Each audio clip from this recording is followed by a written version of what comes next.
worn out places, worn out faces, bright and early for the daily. Berdasarkan data pihak pengelola KBS, dari sekitar 3.459 ekor satwa yang terdiri dari 197 spesies koleksi KBS, 3% diantaranya atau sebanyak 84 ekor satwa dari berbagai spesies tersebut saat ini kondisinya dalam keadaan sakit dan cacat, sedangkan 40 ekor satwa lainnya sudah berusia tua. Satwa tersebut adalah harimau putih benggala yang menderita sakit pada lidahnya sehingga mengganggu proses makan hewan yang masuk dalam jenis kucing besar tersebut. Selain itu juga ada 1 ekor kuda Nil yang sudah berusia 28 tahun serta 1 ekor merak biru. Bahkan menurut sumber internal KBS ada 1 ekor komodo dan 1 ekor buaya yang saat ini dalam keadaan kritis. To take when people run in circles, it's a very, very mad world. Mad world. Children waiting for the day they feel good. Hai, kita dari Tabrak Production dan kita mau ngebahas tentang binatang dan kebun binatang. Sekarang kita sedang berada di Kebun Binatang Ragunan untuk melakukan beberapa wawancara. Ragunan ini mempunyai satu cita-cita ingin menjadi salah satu kebun binatang yang maju ya, yang berada sejajar dengan kebun binatang di negara-negara yang tentu saja negara-negara yang maju yang dihuni oleh satwa-satwa yang sejahtera. Ya, gitu. Kira-kira ada berapa banyak satwa sih Pak yang ada di Ragunan? Untuk saat ini ada sekitar 1975 ekor satwa yang ada di sini dan terdiri dari 210 spesies atau jenis. Ya. Sebagian besar itu berasal dari mana ya Pak? 80% itu berasal dari satwa negeri kita sendiri Indonesia dan 20% dari luar negeri. Kalau misalkan ini kan cukup luas ya Pak Ragunan sendiri. Terus kalau yang namanya untuk mengurus binatang kan pasti nggak murah. Kalau untuk biaya pengelolaan sendiri cukup apa gimana gitu Pak? Ya, kebun binatang ini atau Taman Marga Satwa Ragunan ini dikelola atau dimiliki oleh pemerintah DKI Jakarta. Artinya pembiayaan, budget, anggaran itu sudah ada dari pemerintah DKI Jakarta. Jadi kami sebagai pengelola mengajukan kebutuhan apa yang kita perlukan dan nanti akan disetujui atau dibahas di tingkat gubernur dan DPRD. Dan disitulah nanti muncul budget anggaran untuk Ragunan. Oh gitu. Tadi kan Ragunan itu kan milik pemerintah ya Pak. Betul, Kalau betul. kayak gitu ada gak sih departemen dari pemerintahan yang mengontrol Ragunan secara khusus kayak gitu? Kebetulan kami ini secara struktural di bawah Dinas Kelautan dan Pertanian atau DKP ya. Dan tentu saja ada dinas-dinas terkait lainnya, ada Biro Perekonomian, kemudian Dinas Pariwisata dan sebagainya. Ini memang ada keterkaitan dengan lintas dinas atau lintas sektoral, tapi artinya secara langsung kita di bawah Dinas Kelautan dan Pertanian.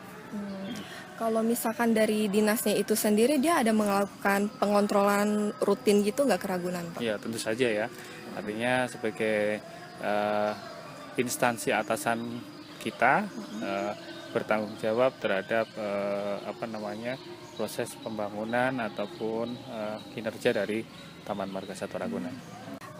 Terus kan dalam mengurus binatang pasti nggak semua orang bisa dong Ya, Pak ya. betul. Kira-kira ada kriteria khusus nggak sih dalam memilih pengurus di Iya. kebun binatangnya sendiri? Kita sebutnya sebagai penjaga satwa atau zookeeper ya. Untuk menjadi zookeeper untuk awal-awal dulu ya, itu tidak ada pendidikan khusus ya.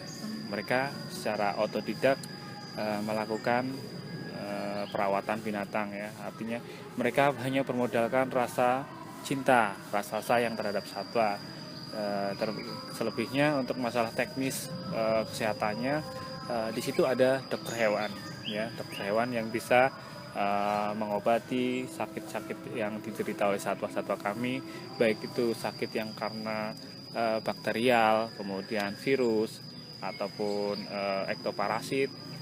Dan untuk perawatannya sendiri diserahkan kepada zookeeper ya. Ya, artinya di sini ada tim perawat yang langsung berhubungan dengan satwa, ada juga tim medisnya. Pak, belakangan ini kan ada informasi tentang kebun binatang Surabaya yang isunya kayak binatangnya baik yang mati segala macam gitu kan Pak. Menurut Bapak, tanggapan Bapak apa sih, sesama kayak Bapak kan ngurusin kebun binatang juga, tanggapan Bapak mengenai hal itu apa ya? Satu keprihatinan, satu kata kunci adalah prihatin ya. Karena kematian satwa itu adalah sebenarnya ujung permasalahan ya. Pasti di belakang itu ada permasalahan lain yang mengiringi dari kematian satwa di satu kebun binatang, apalagi itu terjadinya secara seolah-olah beruntun ya. Nah, ini pasti ada satu hal yang sedang terjadi di satu kebun binatang tersebut. Jadi satu hal yang kita sampaikan adalah satu keprihatinan ya. Kita berharap permasalahan-permasalahan internal yang terjadi di sana selesaikanlah dengan secara bijak ya. Itu aja. Terus Pak, yang waktu 2013 itu kan ada 15 ekor kanguru meninggal ya di sini ya. Itu sebenarnya kayak gimana sih Pak kronologisnya? Ya, saya ralat tuh 14 bukan 15 ya. Jadi mungkin kalian membaca satu berita di semua media ya, itu menjadi satu berita yang ramai. Dan memang kami sudah melakukan penjelasan atau publikasi bahwa kematian itu akibat tadi saya jelaskan ada 3 faktor ya. Kecelakaan, accident, salah satunya adalah accident.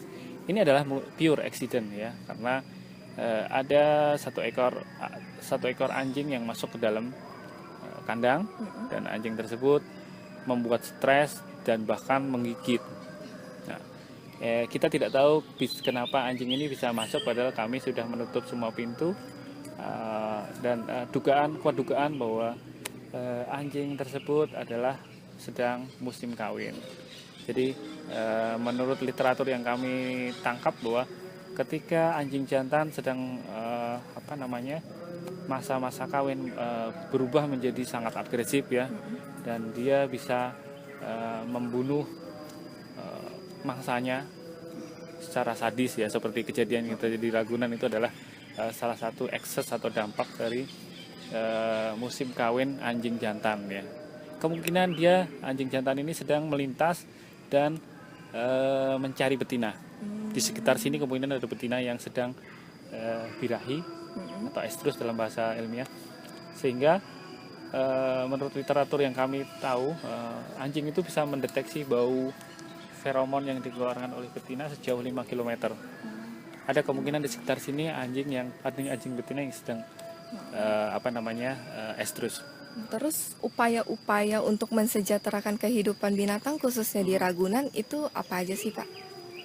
Oke, pertama kandangnya harus didesain oleh kandang yang tidak bikin bete binatang. Bete, tahu nggak bete? Bosen. Bete boring ya. Nah, jadi kandangnya Bisa stres gitu ya. Nah iya, kenapa? Mereka kan cuma di situ-situ aja ya, di lingkup itu aja mereka nggak mau. Jadi dibuatlah nyaman kandangnya. Misalnya kandang harimau, ya harus ada pohon-pohonan di situ, dibikin sedemikian rupa seperti hutan, jangan terlalu gersang ya. Stres ya nanti. Miripkan dengan habitat aslinya. Terus harus siapin air lah. Di situ dia suka mandi. Harimau tuh suka mandi air ya, berenang. Jadi harus dilengkapi dengan sarana. Terus harimau suka cakar-cakar. Siapkan itu kayu, batang-batang kayu yang sudah, pohon-pohon yang sudah mati ini manfaatkan untuk mengasah kuku dia. Ya. Jadi lengkapi dengan hal seperti itu. Itu salah satu contoh kandang harimau ya. Belum kandang yang lain, berarti satu saja sesuai dengan karakternya ya. Nah, kalau monyet ya harus ada ranting-ranting untuk berayun, ada tali dan sebagainya. Nah itu namanya enrichment. Terus yang kedua, tadi fasilitas habitat ya. Kesejahteraan. Harus ada dokter hewan, pastilah ada dokter hewan yang profesional. Kita punya. Ada klinik satwa, ya klinik kesehatan satwa ada kita punya. Jadi di situ dilengkapi dengan sarana operasi, sarana dan sebagainya lah. Itu harus ada semua. Harapan Bapak sendiri ke depannya bagi Ragunan apa, Pak? Ragunan diharapkan menjadi salah satu kebun binatang yang berkelas internasional ya. Ini bukan harapan saya aja, tapi harapan semua orang, harapan semua masyarakat Indonesia untuk menjadikan kebun binatang ini lebih layak untuk dikunjungi wisatawan domestik maupun mancanegara. Terus yang kedua, kita berharap juga masyarakat dengan adanya internasionalisasi kebun binatang ini, gaya hidup atau style masyarakat juga mengikuti yang lebih internasional, lebih cerdas, lebih smart ya. Artinya mereka tidak cuma datang berkunjung hanya untuk berwisata, tapi mereka berkunjung tapi punya perilaku yang ramah satwa. Oke, untuk teman-teman mahasiswa yang saat ini masih belajar, kalian adalah agent of change ya, menurut sejarah ya. Agent of change itu adalah mahasiswa, mereka yang bisa mengubah peradaban, mahasiswa yang bisa mengubah kemajuan dari suatu negara. Kita harapkan masalah konservasi atau kebun binatang, masalah satwa, kalian juga ikut bertanggung jawab untuk melestarikan satwa-satwa kita. Karena apa? Negara lain aja peduli sama satwa kita, apalagi kita yang punya gitu. Seperti contoh harimau Sumatera, dunia sangat mengharapkan tetap lestari ya. Kenapa kita yang punya tidak peduli? Jadi kita harus lebih peduli. Terima kasih ya Pak ya atas waktunya. Terima kasih. Saya akan meminta pendapat salah satu pengunjung mengenai alasan mereka lebih memilih Ragunan sebagai tempat tujuan rekreasi dibandingkan tempat yang lainnya. Sebelumnya dengan siapa? Ruli. Ruli, kenapa dalam kesini tuh dalam rangka apa ya? Kalau boleh tahu. Sebenarnya sih saya pengen selain ini ya wisata di dalam negeri juga kan. Di sini selain murah juga, murah meriah, tempatnya juga nyaman, bagus dan banyak ini sih keanekaragaman binatang yang kita yang kita harus lihat banyak kan. Dan banyak juga pengetahuan yang kita dapat dari sini kan, dari dia habitatnya, kepunahannya, ya pokoknya banyak ilmu lah di sini makanya. Kira-kira kesannya terhadap Ragunan kayak gimana? Kesannya sih Ragunan ya dari lihat perkembangannya bagus ya, mulai meningkat dari awal yang tadinya nih dulu nih nggak ada gini nih, sekarang udah ada perbaikan, renovasi.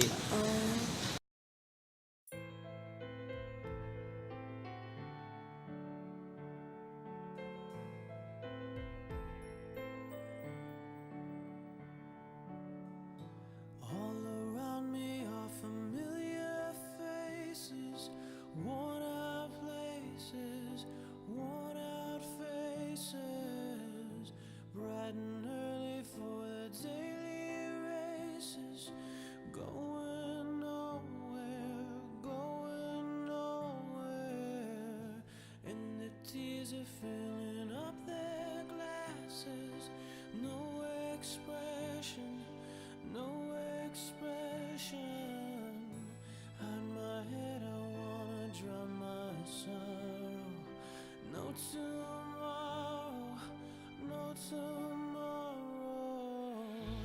And I find it kinda funny, I find it kinda sad. The dreams in which I'm dying are the best I ever had. I find it hard to tell you, I find